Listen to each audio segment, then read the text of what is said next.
What's going on, guys? Welcome to Agent Development. Today I want to talk about 3 things you should strongly consider when pricing your listings. Alright, so the last 2 are more pricing strategies, whereas the first one is just something to consider, something to think about when you're pricing your listings. Alright, in order for me to make my point here, we have to take a little trip down memory lane. Many of you guys don't know this about me, but when I was a much younger man, I went to school to become a real estate appraiser, and I even spent a short stint at the county as an appraiser. I just remember the first thing the instructor telling us when we sat down on our first day of appraisal school was that there's a ton of gray area in appraisal. So although appraisers are expected to come up with a hard value for each home, there's always going to be a range of value that the buyers are willing to pay for each home. Why is this, you say? Well, the answer is simple, and this leads me to the first thing on my list, which is buyer pools. Let me explain.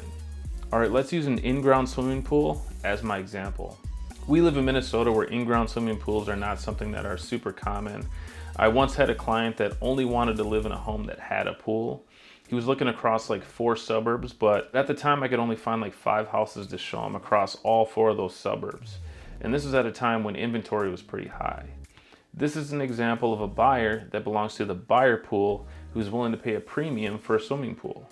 On the other hand, I just had a closing last month where the home actually had an in-ground swimming pool, yet the buyers didn't really mention it at all when we were writing the offer. So, later on I asked them like, hey, is the pool something that sold you on the house? And they said they didn't even care that the home had a pool. They would have purchased it either way. These clients are members of a buyer pool that don't really care about swimming pools. So my point is, when it comes to swimming pools, there's always going to be that group of buyers, let's say 25% to keep the numbers simple, that would be willing to pay a premium for that home that has the swimming pool. There's likely a larger group of buyers, let's say 50%, that don't really care if the home has a pool or not. It may be an added bonus to them, but not so much that they'd be willing to pay much more for the home. I mean, most of those buyers would buy the home regardless. Then there's always going to be that last 25% that won't even look at a home with an in-ground pool. In this pool example, who are you wanting to market the home to? Of course, you want to have great photos and video of the pool on all marketing pieces, as well as mention of it in your description, because you want the buyers who are willing to pay the premium to be the ones who end up writing an offer on the home. Something to think about. Buyer pools. All right, number 2 on my list of things to consider when pricing your listings is landmark price points.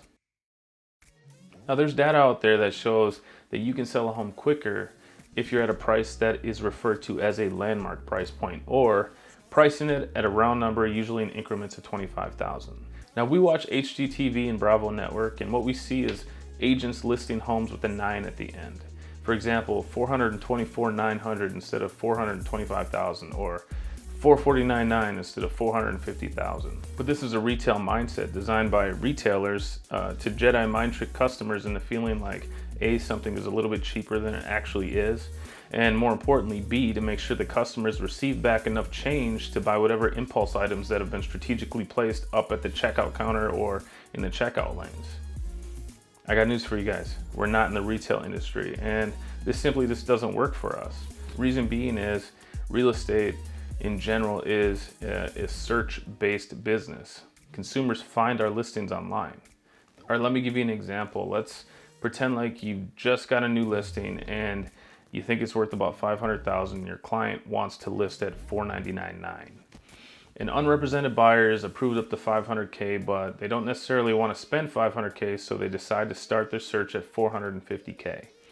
They head to Zillow or some other third-party website to do a search, and they decide to set the criteria at $450 to $500K. And then they do what any other sane human being would do, and they sort the listings lowest to highest. Where does your $499,900 listing show up in the results? That's right, toward the bottom of the search. And it's at the very top of their price range. But wait, the plot thickens. Now, what about the buyers searching $500 to $550K? They're not even going to see your listing because it's just outside of their specified search criteria. But what if you would have priced the property at $500,000 even? At that round number or landmark price point, you would have shown up in the search for both buyer groups. The one searching $450 to $500K and the one searching $500 to $550K. Only to the latter group, you'll show up in the first half of their list right at the top and also well within their price range. All right, the last thing I want to talk about is the pitfalls or the downside of overpricing a home. Remember what we said at the beginning? Values are always going to be a range, but there are significant issues you can run into when overpricing a home in any market. For example, if I tell you based on comparable solds in your area that a home should sell between 400 and 450K, but you decide you want to list your home at 475K, you risk your home sitting on the market for longer than all of the listings surrounding it. The percentage of list price received is tied directly to days on market, so the longer your home sits on the market, the less eager buyers are to see the home. You're putting yourself in a position to have to reduce the price of the home, and there's stats that show that overpricing a home will usually net you a final sales price that is closer to the lower end of the home's value range, versus if you would have come in at the top of my recommended value range, you may have gotten a quicker offer and netted a final sales price that is closer to the top of that range. You might even have ended up with multiple offers and netted a final sales price that is more than you wanted for the house. There you have it, 3 things to consider when recommending your list price. Number 1, how buyer pools work. Number 2, landmark price points. And 3, try not to overprice the home. I hope this video was helpful. Remember these 3 things when you're trying to come up with a value for upcoming listings. If you did enjoy this information, please remember to give this video a like. And if you haven't already, be sure to subscribe to the channel and hit that bell icon so you can be notified when we post another video. Any questions, feel free to put them in the comments. It's been great developing with you, and I will see you all on the next one.